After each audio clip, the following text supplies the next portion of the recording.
የዛሬ እንግዳችን በከተማው ከታወቁ የባህል ምግብ ቤቶች አንዱ የሆነውን የወደ አቢሲኒያን ከመመስረታቸው በፊት ወታደር ነበሩ። በኋላም የበረራ ደህንነት ሰራተኛ ሆነው አገልግለዋል። ከውትድርና ከተሰናበቱ በኋላም በሆቴል ንግድ ስራ ተሰማርተዋል። እሳቸው የህይወት ታሪካቸውን በጻፉበት መጽሐፋቸው እንደሚገልጹት በብዙ ውጣ ውረድና ስኬት ውስጥ ያለፈ ህይወታቸውን እንዲያጫውቱን ለዛሬ የቅዳሜ ጨዋታ በእንግድነት ጋብዘናቸዋል። አድማጮቻችን ከኛ ጋር ያሉት እንዴት ብዬ እንደምጠራቸው አላቀም። መቶ አለቃ ናቸው። ቀኛዝማች በኩረ ምእመናን ይላል ከመጠሪያ ስማቸው በፊት ያለው። እሳቸው በፈቀዱት ጠራቸዋለሁ። የዛሬ እንግዳችን መቶ አለቃ ትእዛዙ ኮሬ ናቸው።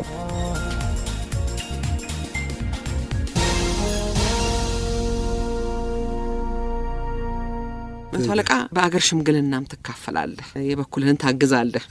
በህወሓት ባለስልጣናትና በመንግስት መካከል በነበረው ሽምግልናም ተሳትፏል ይመስለኛል። አይ ኃይሌም አለ።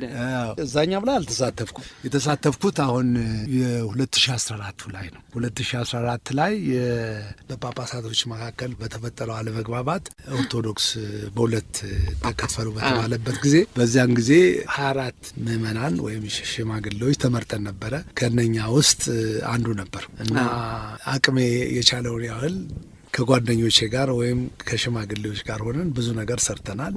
ወደ ጠቅላይ ሚኒስትሩ ቢሮም ደጋግመን አንኳኩተናል፣ ገብተናል፣ አነጋግረናል። ብዙ ለማብረድ የተሞከረበት ሁኔታ ነበርና ጥሩ ውጤታማ ነበር ማለት ይችላል። ጥሩ ነው እኮ በጣም ተፈላጊ ነው። ሽምግልናም አንዱ ትልቁ አስተዋጽኦ ነው፣ እንዳንረሳው ብዬ ነው። አይረሳም። እሱ ብቻም ሳይሆን ብዙ ለጋብቻዎች ብዙ ሽምግልና ላይ ደግሞ ተሳትፍያለሁ። የተሳተፍኩባቸው ሁሉ በሽምግልናውም በጥያቄውም መልሱ አጋጣሚ ሆኖ እድለኛ ነኝ ማለት እችላለሁ። ብዙ ቦታ ተሳክቷል። ፌል ያደረገበት ቦታም የለም። አንተ ነጋዴ ነኝ ትላለህ፣ ባለቤትህ ነጋዴ አይደለም ትላለች። ምንድነው የሚሰራው? ለትርፍ ብቻ አይደለም ትላለች እሷ። ከንግድ መቼም ማትረፍ ተገቢ ነው አይደለ? ንግድ ካላተረፈ ኪሳራ ነው። ኪሳራ ደግሞ መዘጋትን ያመጣል። መስፋፋትም እንደዚሁ ነውና ይሄን ሁለቱ እንዴት ታስታርቃለህ ልልህ ነው። እንግዲህ የእሷ አባባል በምን መልኩ እንደተመለከተችው ባላውቀውም ለገንዘብ ብቻ አይደለም የሚሰራው ለማለት መሰለኝ። እንደሱ ነው። አንዱ አንቺ በገለጽሽበት መንገድ ነው። ሁለተኛው መንገድ ደግሞ ብኩን ነው ወይም ደግሞ ገንዘብ አይዝም እንደማለት ነው። ግን በዛ መንገድ ከወሰድነው ሊሆን ይችላል። እኔ ደግሞ ከሰጠኋችሁ ስጡኝ አትስርቁኝ የሚለውን የእግዚአብሔር ቃል ማስታወስ ፈልጋለሁ ሁል ጊዜ። ምክንያቱም እንደነገርኩሽ እኔ ባዶ ነበርኩ። ከባዶ ተነስቼ እዚህ ጋር ከደረስኩ እግዚአብሔር ረድቶኛል ማለት ነው። እግዚአብሔር ከኛ የሚፈልገው ነገር ምንም የለም ከምስጋና በስተቀር። ምክንያቱም እሱ ቸር ነው። ግን ያዘዛቸው ትእዛዛቶች አሉ። ከሰጠኋችሁ ስጡኝ ማለት አትስርቁ ማለት አስራት ነው። አስራት እኮ ሲባል ከአስሩ አንዱ የኔ ነው ሲል እሱ ለሱ መገልገያ ሆኖ አይደለም። ያስቀመጣቸው ነገር አለ። ለቄሳር የሚሰጠው አለ፣ ለእግዚአብሔር የሚሰጠው አለ። እሺ የተራበውን አሉ፣ የተቸገሩ የተጠማው ጥያቄ የሚጠይቃል እኮ። ተርቤ አብልታችሁ ተቸግሬ ጌታው መቼ ተቸገርክ መቼ ተራብክ ለኔ ሳይሆን አንዱ ለተቸገረው ስላደረጋችሁት ለሱ ካደረጉ እንዳደረገልን ካላደረገ ደግሞ አላደረክም ትእዛዜን ያልጠበቅም የሚለው መልስ ላለማግኘት ነው ይሄ ነገር ጥረት የምናደርገውና የኔ እሷ ባለችው ያህል ሳይሆን በመጠኑም እንግዲህ እግዚአብሔር በረዳኝ መጠን እንደዚህ ነገሮችን ቢሳካልኝ እሞክራለሁ። ግን ተሳክቶልኛል ወይ የሚለው ገና ጥያቄ ምልክት ስለሆነ መቶ አለቃ ትእዛዙ በተለያዩ መስኮች ላበረከትከው አስተዋጽኦ ሽልማቶችንና እውቅና አግኝተሃል። 2016 የዓመቱ የበጎ ሰው ተሸላሚ ነህ። ሽልማቱ የተሰጠው በባህልና ቅርስ እና በቱሪዝም ዘርፍ ላበረከትከው አስተዋጽኦ ነው። ይሄ ተገቢ ነው። በሰሜን አሜሪካ የሚኖሩ ኢትዮጵያውያን በ42ኛው የስፖርት ፌስቲቫል ላይ እንደዚሁ እውቅናና ሽልማት ሰጥተውሃል።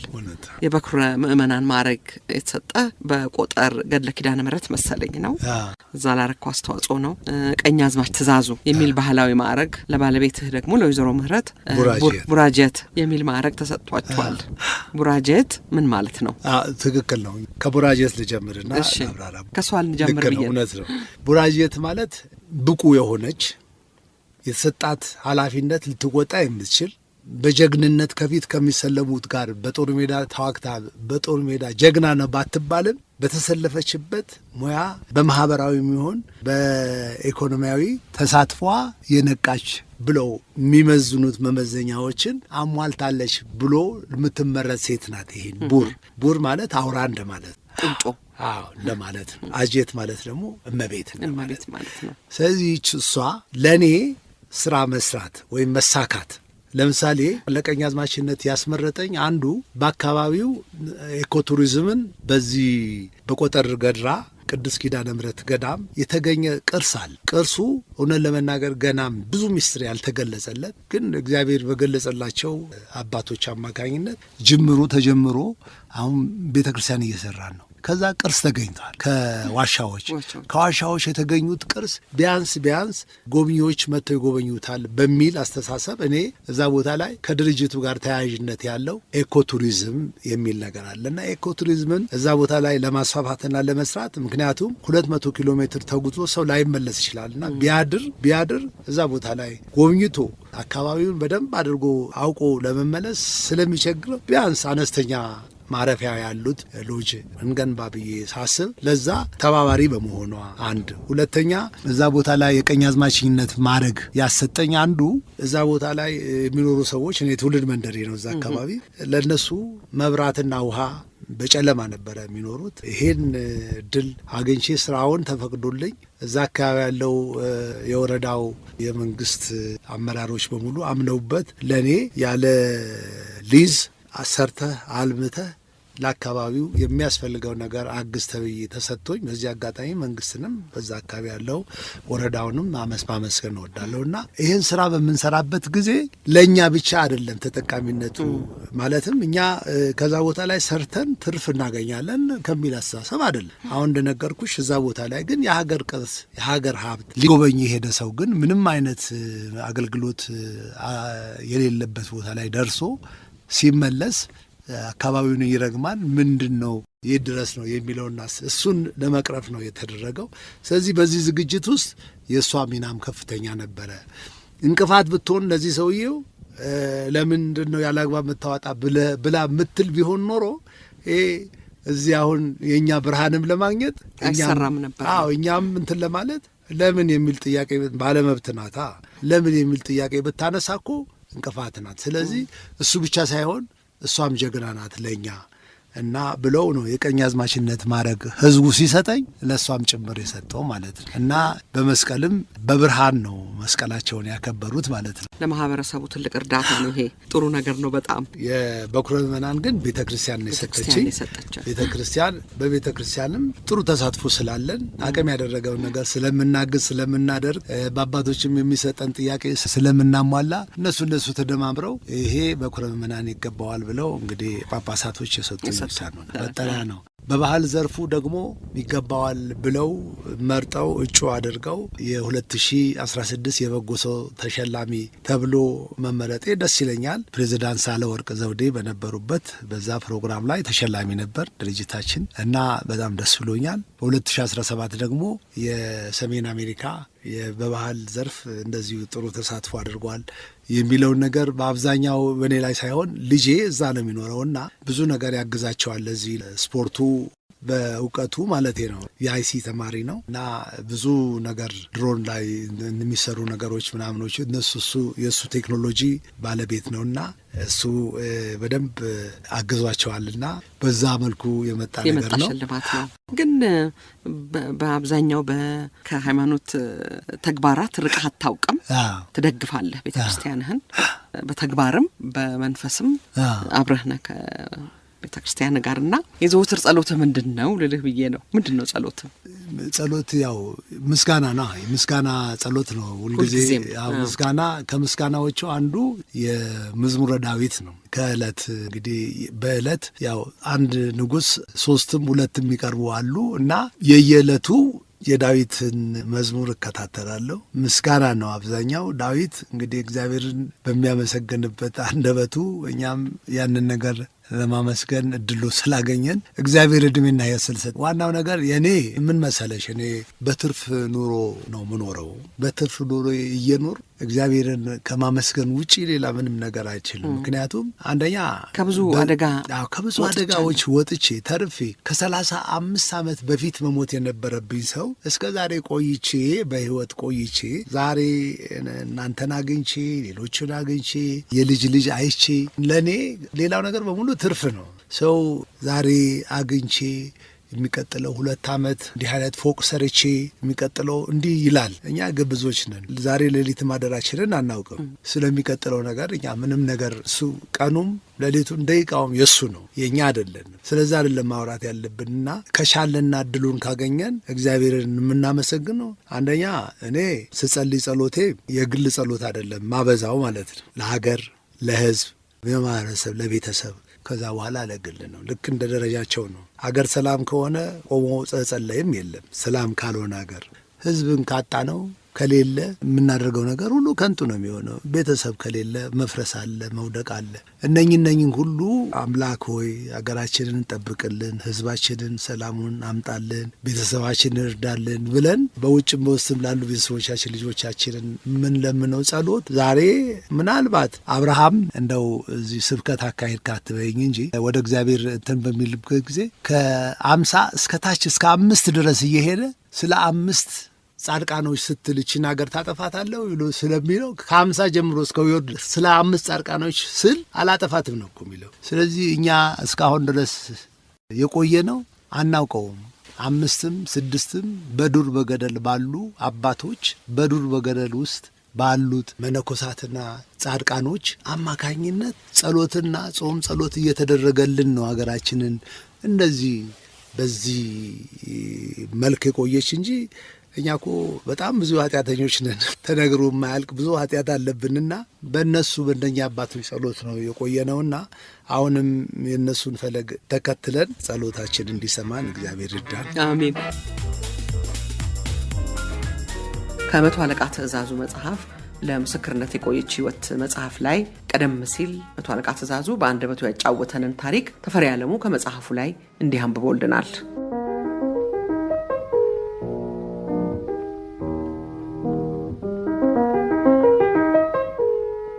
ከ15ቱ እስረኞች መካከል 13ቱ ከ5 ወር ተኩል በኋላ መቀሌ ከተማ ውስጥ በሚገኝ ቀበሌ 16 አዳራሽ ውስጥ በግምት ከ300 በላይ የከተማው ሕዝብ በተገኘበት እነዚህ የደርግ ዘመን የሕዝብና የመንግሥት አገልጋዮች ሕዝብ ፊት ቀረቡ። ስለ መቶ አለቃ ትእዛዙ የምታውቁት በደል ካለ ተናገሩ። ትእዛዙ ጥሩ ሰው ነው። ማንንም ሲበድል አይተንም ሰምተንም አናቅም አሉ አንዲት በእድሜ ጠና ያሉ ሴት። ሌላ ሰው ሌላ አይጀለም ሲል ከመድረክ የሚገኘው ሊቀመንበሩ ሌላ እጅ ብቅ አለ ከመሃል። መቼም ስለ መቶ አለቃ ክፉነት ሰምተን አናቅም፣ ግን ሲወራበት የምንሰማው ነገር ከሴቶች ጋር ብዙ ጊዜ ይታያል። ሴቶቹ ቤቱን አንኳኩተው ሲገቡና ሲወጡ ይታያሉ የሚለውን እንጂ ሰው በድሏል፣ እናትን ወይም ሽማግሌን አጥላልቷል፣ ጉቦ በልቷል ሲባል አልሰማሁም፣ አላየሁም አሉ አንድ ከበድ ያሉ ሰው። እሱ መብቱ ነው። ታዲያ እሱ ልንከለክለው ነው እንዴ? ደግሞ ሴቷ በሩን እያንኳኳች ስትመጣ ምን ያደርግ? ምናልባት ለሥራው ሊሆን ይችላል። እሱ ባለው ስልጣን ባለው አቅም ተጠቅሞ አስገድዶ ከሆነ ብቻ ንገሩን አሉ አንዱ ሰብሳቢ ኮስተር ቆጣ ብለው በትግርኛ። መቶ አለቃ ትእዛዙ በእውነት በዚያ ዘመን ከነበሩ ሰዎች የተለየ ባህሪ ያለው ሰላምተኛና የሰዎችንም ችግር ቁጭ ብሎ የሚያዳምጥ ቁጣ፣ ግልምጫና ሰው ማንገላታት የማይነካካው ሰው ነበር አሉ አንዲት ሴት ወይዘሮ ደግሞ። ቀጥሎ ሌላ ሰው አሉ ሰብሳቢው በስክሪፕቶ ጫፍ ጥርሳቸውን መታ መታ እያደረጉ። መቶ አለቃ ትእዛዙ እንደ ማንኛውም ወንድ መጠጥ ቤት ይገባል፣ ግን እንደ ሌሎቹ የወቅቱ ባለስልጣናት የጠጣበትን ሳይከፍል አይሄድም አሉ ሹራብ ኩፍያ ያደረጉ በእድሜ ገፋ ያሉ በሰውነት ቀጨጭ ያሉ ሰው። ከዚህ በፊት መጠጥ ቤት ስለነበራቸው ቤታቸው እየመጣ ይጠጣ ስለነበር ደንበኛቸው በመሆኑ ያውቁታል። ሌላ ነገር አምጡ እንጂ እኛ እኮ ልንሸልመው አይደለም ያመጣ ነው። እናንተም አመስግናችሁ ሽልማቱን ሲቀበል ለማጨብጨብ አልጠራናችሁም። ዋይ መንግሥት እኮ ሕዝቤን በድሏል፣ ገድሏል፣ አላግባብ አስሯል ብሎ ነው ከዚህ አምጥቶ ከፊታችሁ ያቆመው አሉ ካድሬው የወረዳ ተጠሪ። አሃ ታዲያ ምን እናድርግ? በሐሰት እንኮን ነው? ይሄ የትግራይ ሕዝብ ባህል አይደለም። የሠራውን ነው ምን እናገረው፣ ያልሠራውን ከየት እናምጣው አሉ አንድ ትልቅ ሰው ድንገት ከተሰበሰበው ሕዝብ መሃል ብድግ ብለው። እና ከዚህ ከምስጋና ውጪ ትእዛዙ ምንም አልሰራም ነው የምትሉት? አዎ እናንተ ሰርቷል ካላችሁ የምታቀርቡት ካለ እንስማው። በእኛ በኩል ግን የለም። ይኸው አዳራሽ ሙሉ ሰው ተሰብስቦ እየመሰከረለት ነው። ይህን አድርጓል በድሏል ካለ ይነሳና እንስማው አሉ ባለቡና ቤቱ ሰው። ከእኛማ ቢሆን መቼ ከእናንተ ፊት እናቀርበው ነበር። ሲሰራ የቆየው ከእናንተ ጋር ነው። እኛ በረሃ ትግል ላይ ነበርን አሉ ሰብሳቢው ለማለዘብ እየሞከሩ። በቃ በእኛ ከሆነ ውሳኔው የሚሰጠው መቶ አለቃው ምንም ያደረገው ነገር የለም። ክፉ ሥራ ሠራ ለማለት የሚያስደፍር ምንም የለበትም። እንደውም ደግ ሰው ነው። ትግሬ ባይሆንም ብትፈቅዱለትና ቢሰራ ደስ ይለናል አሉና ተቀመጡ። ትልቅ ምግብ ቤት የነበራቸው ሌላ ባልቴት። ከተሰብሳቢዎቹ መካከል 10 ሰዎች ስለ መቶ አለቃ ትእዛዙ የመሰከሩ ሲሆን 7ቱ በአማርኛ 3ቱ ደግሞ በትግርኛ ቋንቋ ነበር የተናገሩት። ትእዛዙ በአካባቢው እንደመኖሩ መጠነኛ የቋንቋ ዕውቀት ቢኖረውም በትግርኛ ከተናገሩት 3 ሰዎች አንደኛዋ ስሜታዊ ሆና አይኗን አፍጥጣ ስራው ሁሉ እየተከታተለ የተናገረችውን ሐሳብ ለመጨበጥ አልቻለም ነበር። ሴትዮዋ ልጆቿን ይዛ መጣ። አንዴ ወደ ትእዛዙ አንዴ ወደ ልጆቿ ያመለከተች ነው የምታወራው። ትእዛዙ ሴትዮዋን ረስቷታል። መቼ የትና በምን ጉዳይ እንዳገኛትና ይህንን በስሜትና በቁጭት የምታወራውን ጉዳይ እንደፈጸመባት ማስተዋስ አልቻለም። የምትናገረው ሁሉ አልገባሃለው። ስሜቷን መቆጣጠር ካልቻለችው ከዚህች እናት የሚወጡት ቃላት አንዱም አልተጨበጠለትም። እንኳንስ ለሱ እዚያ ተወልደው ላረጁት ንግግሯ ጠጣር እንደሚሆንባቸው ገመተ። ምን አድርጊያት ይሆን እንዲህ ስሜታዊ ሆና የምትናገረው ከሚለው ጭንቀት በተጨማሪ ከንግግሯ አንድም ቃል መያዝ ባለመቻሉ ተበሳጨ። ስብሰባው ከመጠናቀቁ በፊት ሕዝቡ በእያንዳንዳቸው ላይ ከተሰጠው አስተያየቱ መነሳት ምን አይነት ውሳኔ ይሰጥ በሚለው ላይ ተወያይቶ ከውሳኔ ደረሰ። መቶ አለቃ ትእዛዙን ጨምሮ 5 ሰዎች ማህበረሰቡ ውስጥ በኖሩበት ዘመን አንዳችን በደል አልፈጸሙም፣ ስለዚህ በአስቸኳይ ይፈቱ። ሌሎች 8 ሰዎች ግን ሕንጸት ማለትም እርምት ያስፈልጋቸዋል ተባለ። ሕዝቡ በዚሁ ቀን 5ቱ እዚያው አዳራሽ ተፈተው ወደ ቤታቸው እንዲሄዱ ቢወስንም አሳሪዎቹ የመንግስት አሰራር አይፈቅድም፣ ዛሬ እሑድ ነው፣ ያመጣናቸው ከማረሚያ ቤት ስለሆነ እዚያው ከማረሚያ ቤቱ ነው የሚለቀቁት በማለታቸው ተሰብሳቢዎቹ 5ቱን እንኳን ደስ አላችሁ እያሉ አቅፈው እየሳሟቸው ወደ የመጡበት ተመለሱ።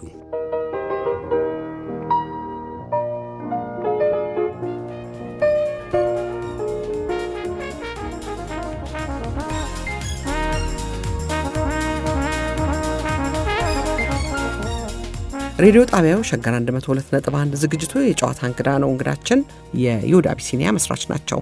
መቶ አለቃ ቀኛዝማች በኩረ ምዕመናን ትእዛዙ ኮሬ ይባላሉ።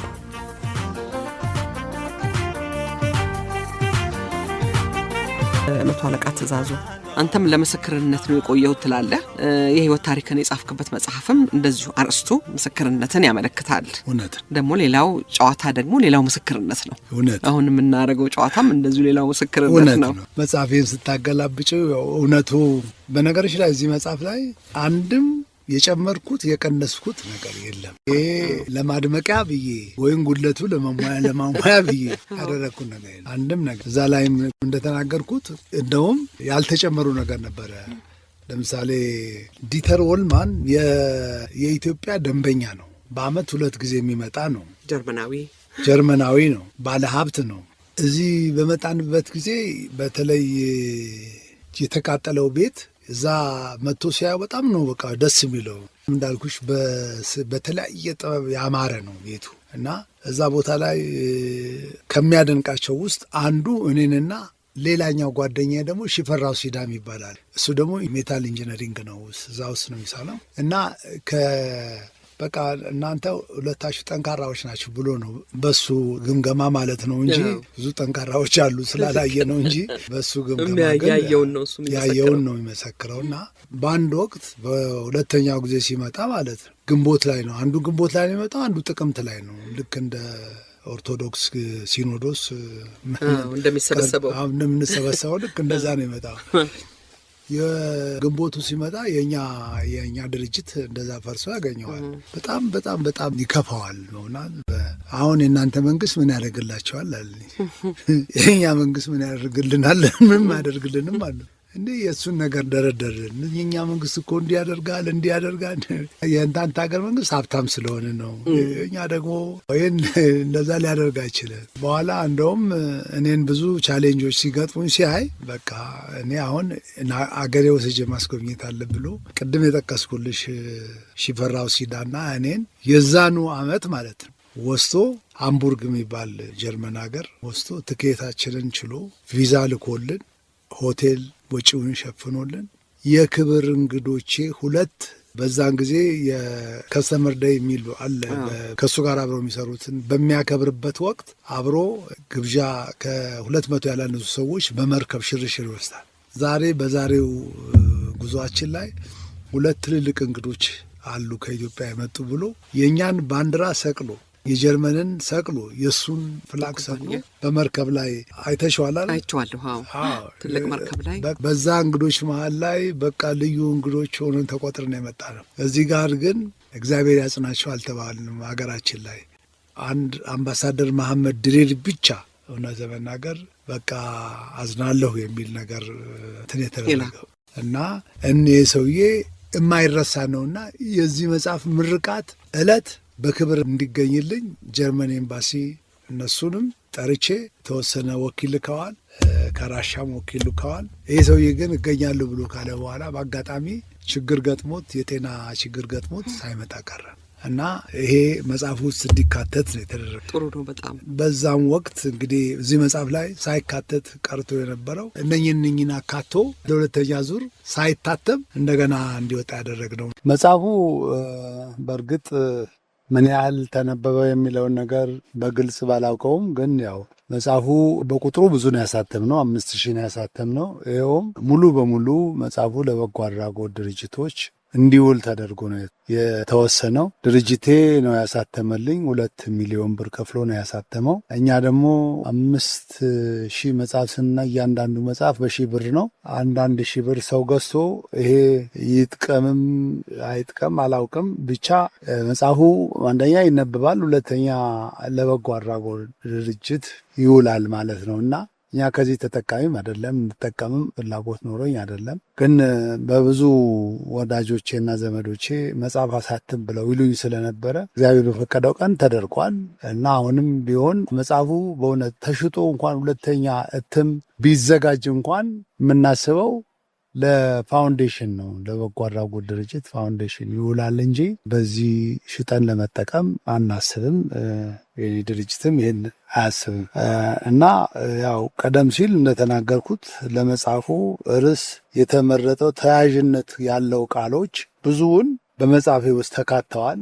የልመናዬን ጸሎት ውጤትን ለመግለጽ ነው ብዙ ያልኩት። ለምሳሌ ከመዝሙረ ዳዊት አመፅን የምታደርጉ ሁሉ ከኔ ራቁ፣ እግዚአብሔር የልቅሶዬን ቃል ሰምተዋል፣ እግዚአብሔር ልመናዬን ሰማ፣ እግዚአብሔር ጸሎቴን ተቀበለ ይላል መዝሙረ ዳዊት 6:8-9 ያለው ማለት ነው። ይሄ ምን ቀጥታ የሚሄደው የልመናዬ ውጤት እግዚአብሔር ስለሰማኝ ነው እና በመጽሐፉ ውስጥ መጠቀስ ስለነበረ ለመጽሐፉ ርዕስ የተመረጠው ተያያዥነት ያለው ቃል ብዬ ነው የገለጽኩትና እንደገና ደግሞ አቤቱን ጸሎቴን ስማ፣ ጩኸቴም ወደ አንተ ይድረስ፣ በመከራዬ ቀን ፊትህ ከኔ አትመልስ ይላል። ከኔ ፊቱን አልመለሰም። አንድን ጊዜ በመከራዬ ጊዜ ከኔ ጋር ነበርና እሱን ለማስታወስ ነው። ለምስክርነት የተመረጠው ቃል ተያያዥነት ቃል ስለሆኑ ናቸው እነኚህ እና ማስታወሻነቱም የመጽሐፉ ማስታወሻነቱም ወደር ለማይገኝላት መተኪያ ለሌላት ለእናቴ ለወይዘሮ ደመቀች ነው። ሌላው ሁለተኛው ደግሞ በዓይኔ ሳላየው የአባትነት ጣዕሙ ሳላውቀው በሕፃንነቴ በልጅነቴ ከዚህ ዓለም በሞት ለተለየው ለወላጅ አባቴ ለአቶ ደንቡ ፎንጃ ሲሆን፣ ሌላኛው ሶስተኛው ያለምንም ጥፋት በጅምላ እስር በ1980 በወለታ እስር ቤት ቆይታችን ወቅት በተለይም በጨለማ እስር ቤት ውስጥ ተለይተን በ24 ሰዓት ውስጥ ለ1 ሰዓት ብቻ የፀሐይ ብርሃን እንድናገኝ ያለ ፍርድ እንድንረሸር ተፈርዶብን ለነበረውና በእግዚአብሔር ቸርነት ለተረፍነው ለዚያን ጊዜ እስረኛው ጓደኞቼና እንዲሁም በመቀሌ ወህኒ ቤት ረዥም ጊዜ አብረው ለነበሩ የእስር ቤት ጓደኞቼ ይሁን ብዬ ነው መጽሐፉን ማስታወሻነቱን የመረጥኩት።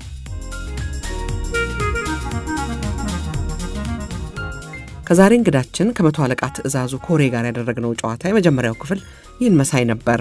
ሁለተኛውን ክፍል ከጥቂት ቆይታ በኋላ ይዘንላችሁ እንቀርባለን። ለአሁን ለመሰናበቻችን ይህን ዜማ መርጠንላችኋል። በያላችሁበት ቦታ ሰናይ የረፍት ቀን እንድታሳልፉም እንመኛለን።